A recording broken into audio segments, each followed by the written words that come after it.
하나님의 말씀 함께 보겠습니다. 신약성경 로마서 4장 17절에서 25절까지의 말씀입니다. 로마서 4장 17절에서 25절까지의 말씀을 제가 봉독해 드리겠습니다. 기록된 바 내가 너를 많은 민족의 조상으로 세웠다 하심과 같으니 그가 믿은 바 하나님은 죽은 자를 살리시며 없는 것을 있는 것으로 부르시는 이시니라. 아브라함이 바랄 수 없는 중에 바라고 믿었으니 이는 내 후손이 이 같으리라 하신 말씀대로 많은 민족의 조상이 되게 하려 하심이라. 그가 100세나 되어 자기 몸이 죽은 것 같고 사라의 태가 죽은 것 같음을 알고도 믿음이 약하여지지 아니하고 믿음이 없어 하나님의 약속을 의심하지 않고 믿음으로 견고하여져서 하나님께 영광을 돌리며 약속하신 그것을 또한 능히 이루실 줄을 확신하였으니 그러므로 그것이 그에게 의로 여겨졌느니라. 그에게 의로 여겨졌다 기록된 것은 아브라함만 위한 것이 아니요 의로 여기심을 받을 우리도 위함이니 곧 예수 우리 주를 죽은 자 가운데서 살리신 이를 믿는 자니라. 예수는 우리가 범죄한 것 때문에 내줌이 되고 또한 우리를 의롭다 하시기 위하여 살아나셨느니라. 아멘. 오늘도 주 안에서 예배하는 여러분들의 마음에 주님의 평강과 은혜가 가득하기를 간절히 바랍니다. 오늘은 여러분에게 퀴즈를 하나 내면서 오늘 말씀을 설교를 시작하려고 합니다. 다음 중에 우리나라 사람들이 가장 보고 싶어하고 만나고 싶어하는 위인은 누구일까요? 1번 이순신, 2번 이이, 3번 세종대왕, 4번 신사임당. 답은 무엇일까요? 어떻게 답을 그렇게 빨리 아셨습니까? 정답은 신사임당입니다. 아이 어른 할 것 없이 신사임당이 그려진 5만 원권 그 지폐를 많은 사람들이 이렇게 만나기를 원하고 또 보기를 소원하고 있습니다. 예, 이제 아신 분들도 계신 것 같은데 괜찮습니다. 이 5만원권 지폐를 자세히 보면 신사임당 얼굴 옆에 묵으로 그려진 포도 그림이 하나 그려져 있는 것을 보게 됩니다. 이 묵포도도는 신사임당이 평소에 마음을 쏟아서 그렸던 그림 중에 하나입니다. 그러니까 평소에도 이 묵포도도 그리는 것을 아주 좋아했는데요. 그런 것을 이제 잘 알려주는 일화 하나가 있습니다. 어느 날 신사임당이 마을 잔치에 참석을 하게 됩니다. 그래서 그 잔치에 참석한 많은 사람들 가운데 같이 이제 음식을 즐기고 교제하고 있는 가운데 한 부인이 자신의 지인으로부터 아주 비싼 비단 한복을 빌려 입고 그 잔치에 참석한 겁니다. 그런데 지나가던 여정이 그만 실수하여서 그 비단 치마에다가 이제 반찬 국물을 쏟게 됩니다. 얼룩이 생긴 거죠. 그래서 그 치마를 빌려온 그 여인이 난색을 포함해 어쩔 줄 몰라 하고 있는 상황에서 신사임당이 이제 그 먹을 가지고 와서 그 비단 치마를 펼쳐놓고 거기에다가 그림을 그리기 시작합니다. 그렇게 그려진 그림이 기품이 있고 우아해서 아마 처음에 입고 왔던 그 비단 치마보다 더 높은 가격에 그 치마를 팔아서 어려움을 면하게 되었다 하는 것이 이제 우리가 잘 알고 있는 일화인데요. 그때 그렸던 그림이 묵포도도입니다. 그러니까 먹으로 그려진 그림입니다. 저는 개인적인 생각이지만 신사임당을 우리나라 그 최고의 고액권에 얼굴을 실었던 이유가 여기에 있는 것은 아닌가 하는 생각을 할 때가 종종 있습니다. 왜냐하면 옷에 생긴 얼룩을 가지고 새로운 작품으로 만들어내는 그 창의적인 생각과 행동은 너무 가치 있고 고귀한 일이기 때문입니다. 그러니까 흠이나 얼룩이나 그 오점을 가지고 이것을 통해서 새로운 작품으로 만들어낼 수 있다라고 하는 그 시선과 마음은 많은 사람들에게 좋은 영향력을 끼치기 때문입니다. 아마 자녀를 키울 때에도 그런 마음으로 키우지 않았을까. 아마 신사임당 밑에서 훌륭한 자녀가 나올 수 있었던 이유도 아이의 오점과 흠이나 삶에서 생겨난 그 상처들을 가지고 분명히 그것은 새로운 작품, 새로운 그림으로 만들어질 수 있을 것이다 라고 하는 생각을 집어넣었기 때문에 그와 같이 훌륭한 어머니, 아들의 그 관계로 쌓아갈 수 있었겠다라는 생각을 합니다. 최근에 제가 그런 생각을 하다가 구약 성경을 읽으면서 이러한 의미가 담긴 한 단어를 발견하고 크게 기뻐한 적이 있습니다. 그 단어를 시편에서 발견했는데요. 시편에 보면 그 시편의 시가 시작되기 전에 그 시편 위에 이 시가 어떻게 기록이 되고 어떤 상황에 쓰여져 있는지 정황을 알려주는 표제어라고 하는 것이 있습니다. 아마 좋은 성경을 가지고 계신 분들은 다른 색깔로, 빨간색이나 파란 색깔로 표제되어서 그 내용이 기록되어 있는데요. 그 표제어 중에 시편 56편에서부터 60편까지 이제 반복되고 있는 그 시편 가운데 기록되어서 나타나고 있는 단어입니다. 제가 한번 소개를 해드리려고 합니다. 시편 56편의 표제어는 이렇게 시작합니다. 다윗의 믹담시, 인도자를 따라 요낫, 엘렘, 르호김에 맞춘 노래, 다윗이 가드에서 블레셋인에게 잡힌 때. 그러니까 시편 56편은 이러한 정황에서 기록되었다라는 거죠. 57편의 표제어도 이렇게 되어 있습니다. 다윗의 믹담시, 인도자를 따라 알다스엣에 맞춘 노래, 다윗이 사울을 피하여 굴에 있던 때에. 그러니까 57편은 아둘람 굴에 있을 때 사울을 피하여 그 다윗의 심정을 가지고 기록된 시다라고 적어져 있습니다. 시편 60편의 표제어에 보면 이렇게 기록되어 있습니다. 다윗이 교훈하기 위하여 지은 믹담, 인도자를 따라 수산 에두스에 맞춘 노래라고 이제 기록이 되어 있어요.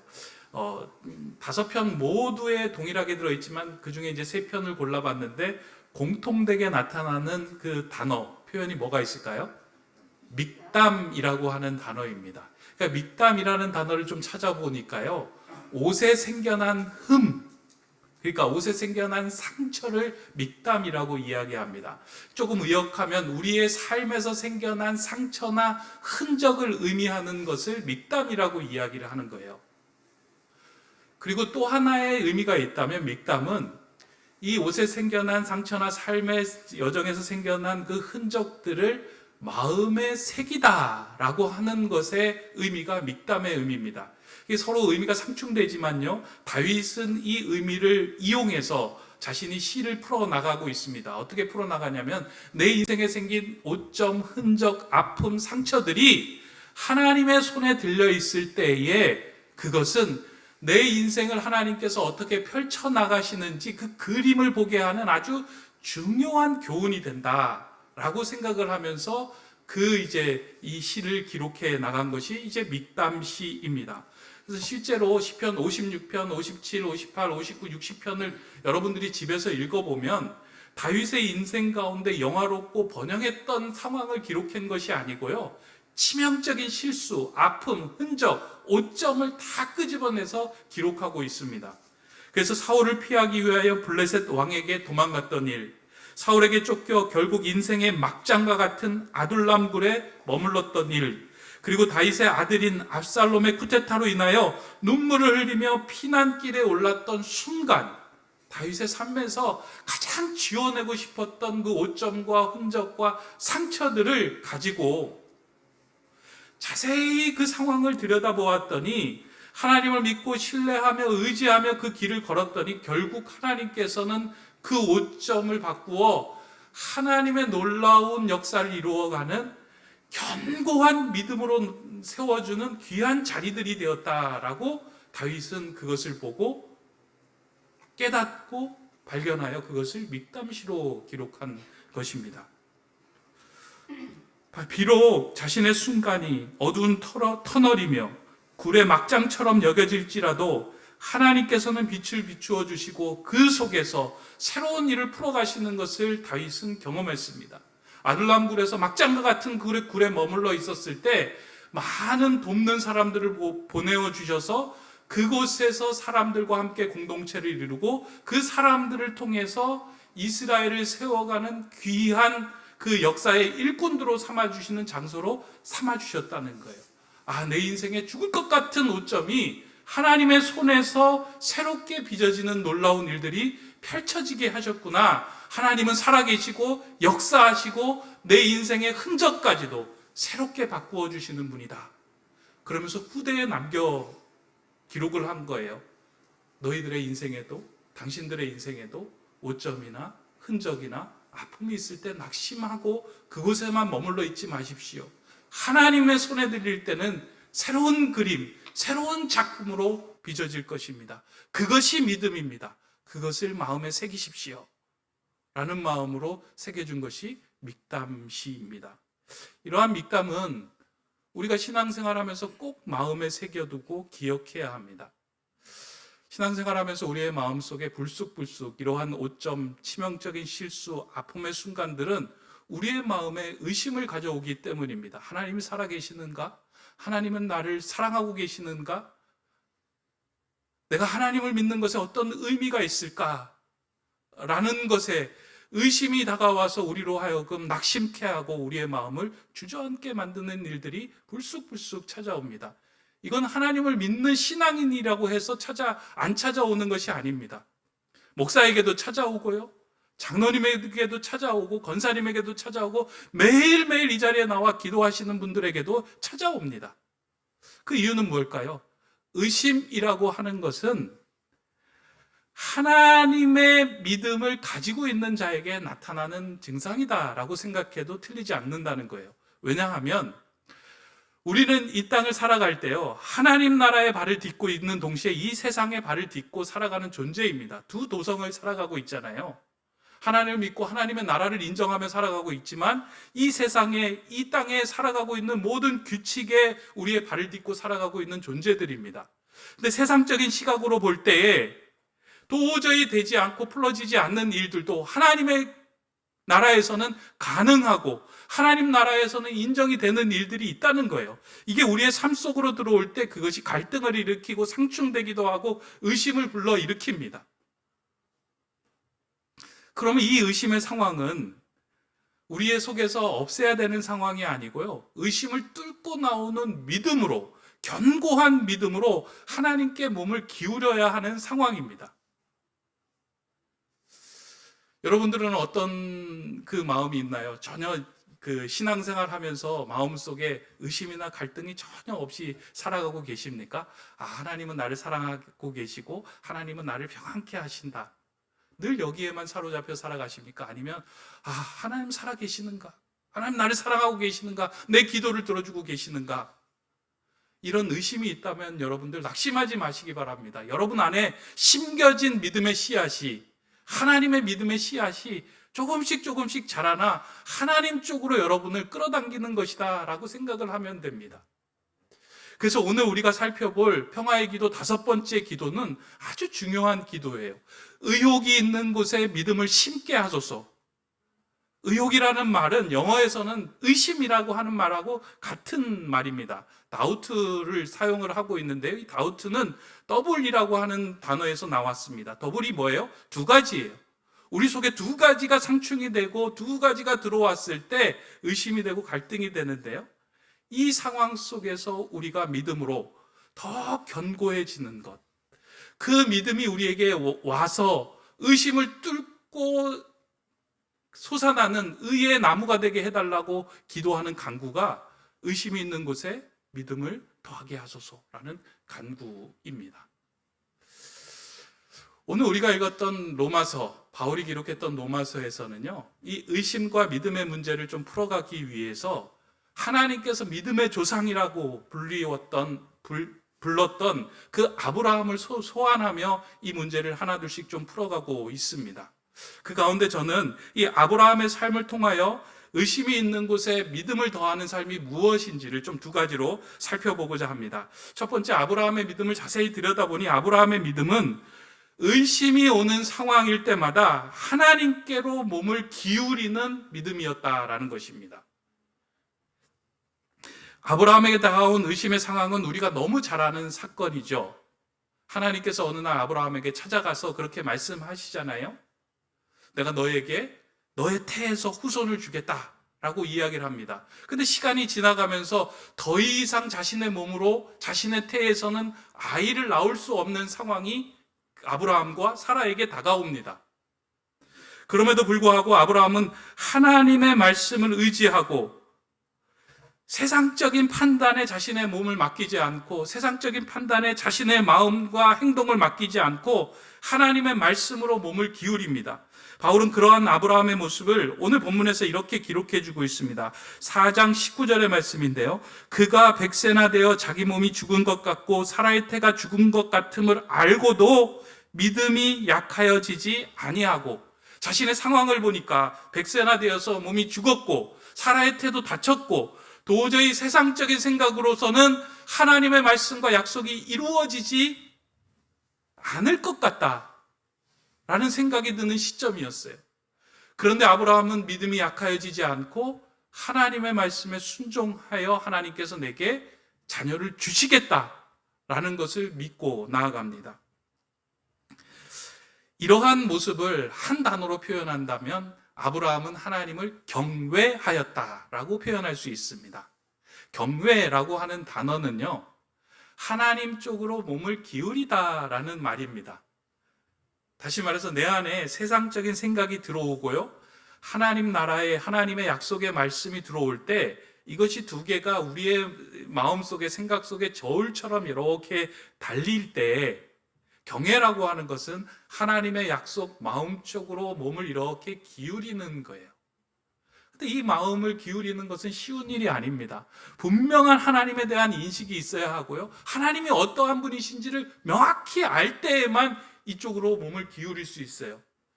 세상적인 생각, 판단, 잣대, 계획들이 명확할 때 우리들은 세상 쪽으로 기울이지 하나님 쪽으로 기울이지 않아요. 하나님을 향하여 이렇게 아브라함이 하나님 쪽으로 몸을 기울일 수 있었던 이유, 아브라함이 신뢰하였던 하나님이 어떠한 분이신지를 오늘 본문 17절에서는 이렇게 알려주고 있습니다. 기록된 바 내가 너를 많은 민족의 조상으로 세웠다 하심과 같으니 그가 믿은 바 하나님은 죽은 자를 살리시며 없는 것을 있는 것으로 부르시는 이시니라. 다시 한번 읽습니다. 기록된 바 내가 너를 많은 민족의 조상으로 세웠다 하신과 같으니 그가 믿은 바 하나님은 죽은 자를 살리시며 없는 것을 있는 것으로 부르시는 이시니라. 아브라함이 믿었던 하나님은 어떤 하나님이에요? 죽은 자를 살리시는 부활의 하나님.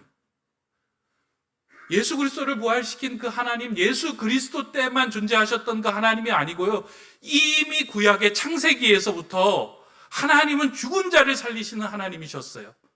그리고 없는 것을 있는 것으로 부르시는 하나님, 창조의 하나님으로 아브라함은 하나님을 여겼어요. 이렇게 생각해 보세요. 죽은 자를 살리시는 하나님을 믿을 때 내가 다 죽은 것 같은 태에서 아이가 나오는 게 이상하겠어요? 없는 것을 있는 것으로 부르시는 그 하나님을 신뢰할 때 100세가 넘었지만 그 가정에서 후손이 생겨나는 것이 이상한 일이겠어요? 아브라함은 여기에 신뢰를 두는 이상, 하나님께로 몸을 기울인 이상, 그 의심이 아브라함을 지배한 것이 아니고요, 믿음으로 견고하게 서 있을 수 있었습니다. 물론 아브라함이 처음부터 이렇게 강철같이 하나님을 신뢰한 것은 아닙니다. 여러분들도 아시잖아요. 이 말씀을 아브라함에게 주었을 때, 후손이 너에게 있을 거다라고 주었을 때, 시간이 흐르면서 별 변화가 없는 것을 보면서 아브라함이 사라의 이야기를 듣습니다. 하나님께서는 내가 아니라 당신의 씨를 내 여종 하갈을 통해서 후손을 삼고자 하시는 것 같다 라고 이야기를 합니다. 아브라함이 그 이야기를 듣죠. 그리고 하갈에게서 자녀 후손 이스마엘을 얻습니다. 하나님의 말씀보다 세상의 이야기를 듣고 머리를 끄덕끄덕거리면서 세상 쪽으로 몸을 기울였습니다. 세상의 방법으로 해결하려고 했습니다. 그런데 하나님께서 아브라함에게 나타나셔서 말씀합니다. 아니다. 그 길이 아니다. 저는 이게 너무나 중요한 그 사건이라고 생각해요. 이 말을 들을 수 있는 거. 아니다. 그 길이 아니다. 하나님 신뢰하는 자에게 혹시 우리가 실수하고 치명적인 오류를 범했을 때 하나님은 우리에게 말씀해 주세요. 아니다. 그 길이 아니다. 그러면 그 말씀을 듣고 아니구나 라고 돌아서서 그래, 하나님은 죽은 자를 살리시며 없는 것을 있는 것으로 부르시는 하나님이다 라고 신뢰하며 그 길을 걸으면 됩니다. 아브라함이 그 길을 걸었어요. 그 믿음의 길을 걷고 난 후에 하나님이 한 번 더 아브라함을 시험하고자, 아브라함의 믿음을 시험하고자 부르시며 말씀하시잖아요. 그게 어디예요? 모리아산으로 하나님이 아브라함을 부르셔서 그 모리아산에서 내 아들 이삭을 하나님께 드리라. 이 본문 참 이해가 되지 않는 본문입니다. 아들 이삭을 번제물로 드려라 라고 하는 이 본문이 너무 이해가 되지 않습니다. 그런데 하나님께서 아브라함이 그 명령을 통해서 알고 싶어 하는 것을 생각해 보면 이 본문이 이해가 됩니다. 너는 나를 죽은 자를 살리는 하나님으로 믿느냐? 없는 것을 있는 것으로 부르시는 하나님으로 신뢰하느냐? 너는 나에게 내 몸을 나 쪽으로 기울이는 삶을 살고 있느냐? 라고 묻는 거예요. 아브라함은 그 말을 듣고 하나님을 경외하며 하나님 쪽으로 몸을 기울이는 믿음의 삶을 살았습니다. 그래서 하나님은 그것을 의로 보시고 아브라함을 믿음의 조상으로 세워주신 것입니다. 바울은 이러한 아브라함의 믿음을 우리를 구원하신 예수님의 죽음과 부활을 믿는 믿음으로 연결시켜서 설명합니다. 24절 그리고 25절에서 통해서 하나님은 예수 그리스도를 죽은 자 가운데서 다시 살리셨고 없는 것을 있는 것으로 하게 하시는 하나님이다. 그래서 예수 그리스도를 믿는 믿음 안에서는 죽은 것도 살아나고 없는 것도 있게 하는 능력이 그 안에 담겨져 있다 라고 이야기를 합니다. 그 이야기가 17절에 보면 죽은 자를 살리시고 없는 것을 있는 것으로 부르신다라고 하는 그 동사의 시제를 보면 과거가 아니라 현재로 사용하고 있어요. 죽은 자를 살리시며 죽은 자를 살리셨고 라고 하지 않고 없는 것을 있는 것으로 부르셨고 라고 끝난 과거가 아니고요. 죽은 자를 살리시며 오늘도 살리시며 없는 것을 있는 것으로 오늘도 있게 하시는 하나님, 우리 인생에 치명적인 오점이 남겼을지라도 하나님 안에 있을 때는 하나님께서 그것을 교정해 주시고 하나님의 작품으로 만들어 가시는 일들을 펼쳐나가시는데 내가 그것을 믿느냐? 그걸 묻고 계시고 우리로 하여금 그 믿음의 삶으로 한 걸음 내딛도록 인도하시는 것입니다. 신앙생활을 하면서 우리에게 의심이 들 때가 있는데요. 그 의심이 든다고 해서 낙심하지 마시기 바랍니다. 여러분들의 자녀가 하나님에 대해서 의심이 든다라고 말한다고 해서 이 자녀 어떡할까라고 고민하며 걱정하고만 있지 마시기 바랍니다. 하나님 안에 있는 자녀들은, 하나님에 있는 사람들은 하나님께서 하나님의 방식으로 빚어주시고 역사하시고 작품으로 만들어 가십니다. 이게 성경의 약속 아니겠습니까? 우리가 해야 할 일은 뭐예요? 하나님 이 의심이 있는 곳에 믿음이 더하여지게 하여 주시옵소서. 우리 자녀의 의심이 있는 곳에 하나님께서 심어주신 그 믿음의 씨앗이 더 자라게 하여 주시옵소서. 그래야 의심이 거쳐지고 믿음이 푸른 의의 거목으로 자라나 그 믿음 안에 성장할 수 있는 자녀가 되게 해주십시오라고 간구하며 기도하며 하나님께 나아갈 때요, 하나님은 하나님의 방식대로 때로는 교정해 주시고 때로는 말씀해 주시고 때로는 우리의 인생 가운데 고통과 어려움을 통해서 우리의 믿음을 빚어주십니다. 그 믿음은 우리가 만들어내는 것이 아니고요, 하나님이 우리에게 부어주신 선물이에요. 이 믿음의 삶을 살아가는 저와 여러분 되시기를 바랍니다. 두 번째는요, 이 첫 번째를 좀 생각을 하면서 두 번째를 보면은 아브라함의 믿음은 하나님과의 관계 속에서 믿음이 점점 자라고 견고해지는 믿음이었다라는 것을 보여줍니다.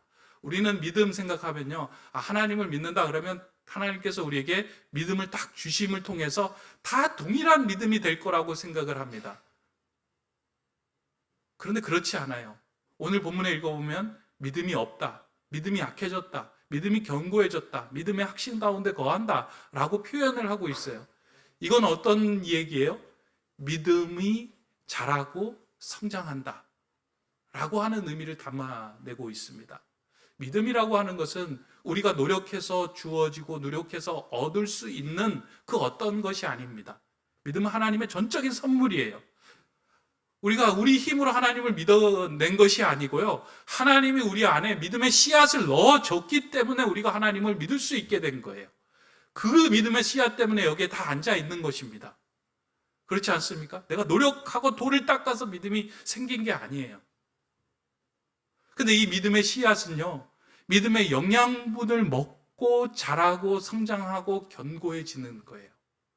다 같은 공동체에 있음에도 불구하고 어떤 사람은 오랜 시간이 지나도 그 믿음이 그냥 그대로 있는 사람이 있고, 어떤 사람은 하나님과의 깊은 관계 속에서 체험하고 하나님의 말씀을 듣고 기도함을 통하여 이 믿음이 조금씩 견고해지는 것을 경험하는 사람이 있습니다. 하나님은 아브라함을 부르시고 아브라함에게도 믿음의 씨앗을 넣어 주셨습니다. 그래서 아브라함은 하나님과의 관계를 맺으면서요, 그의 삶을 보면 오점도 있고 실수도 있고 치명적인 결함도 있었지만 하나님은 그 아브라함을 만지시고 교정해 주면서 그의 믿음을 확장시켜 주시고 견고하게 해 주시는 겁니다. 그 견고하게 해 주시는 그 극점에서 아브라함이 아들까지 바치는 그런 확신에 찬 믿음의 삶을 살 수 있게 된 것입니다. 이게 아주 중요한 원리입니다. 우리의 믿음이 성장하기도 하고 약해지기도 한다. 하나님과의 깊은 관계로 들어가지 않고 멀찍이 떨어져 있으면 분명히 믿음이 약해지고요, 믿음의 씨가 자라지 못합니다. 성장하지 못합니다. 믿음은 있지만 의심을 뚫고 나올 만한 힘이 없어요. 그래서 세상적으로 계속 세상적인 생각과 그 의심의 구름에 갇혀서 늘 이렇게 낙심하며 우울하며 살아가고 있습니다. 그러나 그 믿음이 자라나고 견고해지면 하나님에 대한 확실과 신뢰가 생기는 거예요. 죽은 자를 살리시는 하나님, 없는 것을 있는 것으로 부르시는 하나님, 지금 내 상황이 오점과 치명적인 실수로 인해서 낙심되는 것 같지만 하나님은 이것을 빚어서 그림으로, 작품으로 빚어 가실 거야. 그 마음을 가지고 하나님을 붙들고 매달리고 하나님과의 깊은 관계 속으로 들어갈 때요, 하나님은 우리의 믿음을 자라나게 하십니다. 성장케 하시고요, 견고케 하시는 거예요.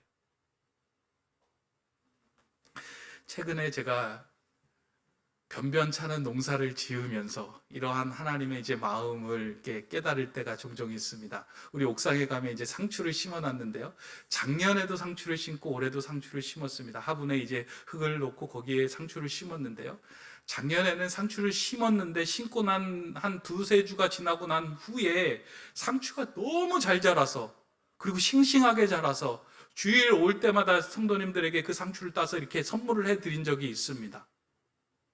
근데 올해는 상추를 심었는데요, 똑같은 화분에다가 똑같은 흙에다가 상추를 심었는데 이 상추가 자라지 않는 거예요.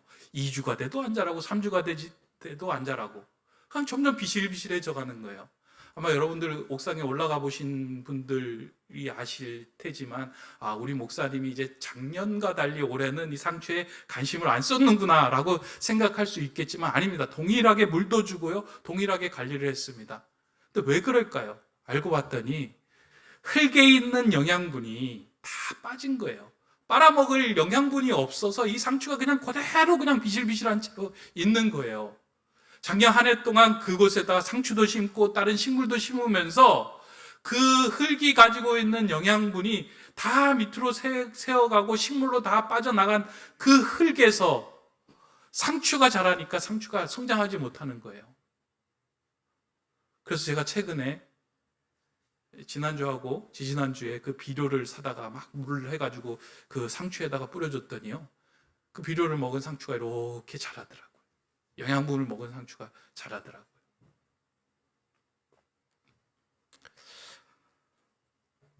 마찬가지로 우리가 교회 안에, 그리고 하나님을 믿는다고 이야기를 하는 그 신앙 안에 머물러 있다라고 한다고 해서 우리의 믿음이 그냥 자연스럽게 자라는 것은 아닙니다. 믿음이 자라기 위해서는 믿음의 영양분이 필요해요. 하나님과의 깊은 관계와 하나님의 체험이 필요해요. 하나님과 체험을 하는 동안에 내 인생의 오점을 빚어서 하나님께서 만져주시는 것을 눈을 뜨고 그것을 확인하는 상황 속에서 우리의 믿음이 견고하게 자라게 되는 거예요. 하나님의 말씀을 읽는 중에 우리를 교정해 주시는 그 말씀을 듣고 내 삶을 조금씩 교정해 주면서 하나님은 이런 분이구나 라는 것을 경험하면서 내 믿음이 조금씩 확신해, 그리고 견고하게 자라는 거예요. 하나님께 몸을 기울여 기도하는 그 상황을 통하여 하나님은 죽은 자를 살리신 하나님이시구나, 없는 것을 있는 것으로 부르시는 하나님이구나 라는 확신이 마음속에 일어나면서요, 우리의 믿음이 조금씩 자라나기 시작합니다. 그 믿음에는 영양분이 필요해요. 우리 교회에서 성경 필사하자라고 이야기를 하잖아요. 제가 성경 필사를 해서 여러분들이 참여한다고 해서 저에게 한 사람 쓰면 돈이 10,000원이 생기고 두 사람이 쓰면 20,000원이 생기고 그렇기 때문에 제가 성경 필사하자고 여러분들에게 이야기하는 것이겠습니까? 이유가 있습니다. 하나님의 말씀을 읽고 묵상하는 가운데 우리 믿음이 자라기 때문이에요. 필사해서 하나님과 함께하는 시간을 가지기 시작할 때요, 하나님이 이 말씀으로 나를 이렇게 비추어 주시고 교정하시는구나, 그 말씀 앞에 겸허히 엎드려 몸을 기울이기 시작할 때 죽은 자를 살리시는 그 하나님 앞에서 우리의 의심 구름이 걷히기 시작합니다. 오늘 이 자리에서 예배하는 성도님들 중에도요, 의심의 구름이 이렇게 여러분들을 덮어서 이게 마음이 이렇게 힘들고 어려움을 지나고 계시는 분들도 계실 것입니다. 만약 그렇다면 여러분 안에 다시 한번 죽은 자를 살리시고 없는 것을 있는 것으로 부르시는 하나님의 말씀을 여러분 안에 넣으시기 바랍니다. 하나님을 붙들고 신뢰하는 기도의 자리로 나아가셔야 합니다. 하나님과의 깊은 체험의 자리로 들어가셔야 합니다. 그냥 단지 의심이 있는 곳에 믿음을 더하게 하소서라고 오늘 이 자리에서 외치는 것으로 우리의 믿음이 더해지는 것이 아니고요, 이것을 가지고 한 주간, 아니 평생 여러분의 마음에 밑담으로 새겨서, 마음의 신비에 새겨서 하나님, 의심의 구름이 걷히고 믿음의 견고한 나무가 서서 늘 주님의 평안 가운데 거하는 인생이 되게 해주십시오 라고 하나님께 간구할 때, 하나님 여러분의 간구를 빚어서 그림과 작품과 하나님께서 귀하게 쓰게 하는 평화의 도구로 여러분을 빚어가실 겁니다. 그런 하나님의 손에 들린 작품, 평화의 도구가 다 되시기를 주님의 이름으로 축원합니다. 기도하겠습니다. 사랑의 하나님, 우리의 마음에 믿음의 씨앗을 심어주심에 감사드립니다. 믿음의 주여, 온전케 하시는 주님을 바라봄으로, 그 믿음으로 우리의 믿음이 더 견고하게 하여 주시고 많은 사람들에게 쉼과 평안을 제공하는 믿음의 거목으로 우뚝 서게 하여 주시옵소서. 이 일을 위하여 하나님과의 깊은 교제로 들어가게 하여 주시고 하나님의 약속인 말씀과 하나님과 관계를 쌓아가는 기도 생활에 최선을 다하는 저희들 되게 하여 주시옵소서. 하나님, 우리 높은 듯 세움 교회, 의심이 있는 곳에 믿음을 더해감으로 하나님 의의 거룩한 믿음의 나무들이 다 되게 하여 주시옵소서. 예수 그리스도의 이름으로 기도드립니다. 아멘.